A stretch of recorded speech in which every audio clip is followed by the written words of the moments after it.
akan memberimu biji bagi untuk kau tani.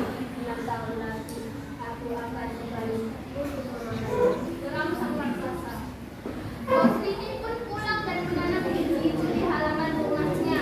Setelah 2 minggu, mentimun itu tumbuh dan berbuah sangat lebat. Salah satu mentimun terlihat berukuran cukup besar. Bos ini kemudian memetik dan membelahnya. Ternyata mentimun itu berisi seorang bayi yang sangat cantik. Bayi itu kemudian diberi nama Timun Mas. Walaupun bahagia mendapatkan seorang anak, bos ini teringat akan janjinya pada raksasa. Dia berpikir keras mencari cara agar Timun Mas tidak diambil oleh raksasa. Setelah mendengar tentang adanya pertapa sakti, dia segera menyuruh Timun Mas untuk pergi meminta pertolongan. Oleh sang pertapa, Timun Mas diberi 4 buah bungkusan kecil untuk ditaburkan jika ia dikejar raksasa.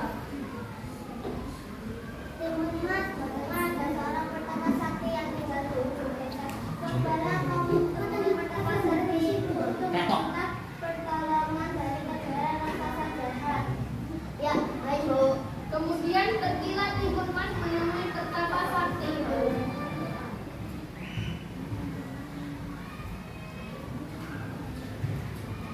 Aku minta pertolonganmu wahai pertapa dari negara raksasa yang memakanku. Aku akan memberikan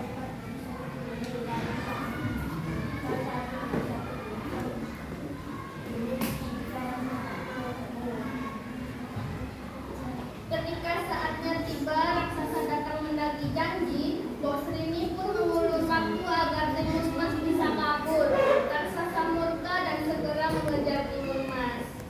Pertama, Timun Mas melemparkan kantong yang berisi biji mentimun. Ini sungguh ajaib, timbul ladang mentimun yang lebat buahnya. Raksasa pun langkahnya menjadi terhambat karena tubuhnya terlilit batang mentimun. Lalu Timun Mas melemparkan kantong kedua yang berisi jarum. Tumbuhlah pohon bambu yang sangat tinggi dan tajam. Kemudian garam dari kantong ketiga mengubah hutan menjadi lautan yang sangat luas. Namun raksasa tetap saja berhasil terbebas dari hambatan dan terus mengejar Timun Mas. Ketakutan Timun Mas pun melepas kantong terakhirnya yang berisi terasi. Dari situ terbentuklah lautan lumpur yang mendidih. Akhirnya sang raksasa terjebur di dalamnya lalu mati.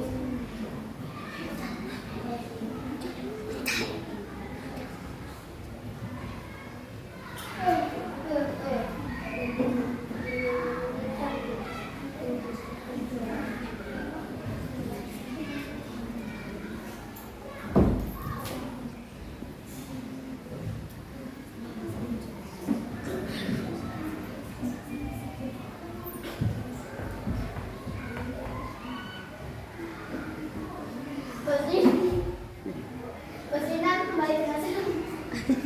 Timun Mas, kau selamat.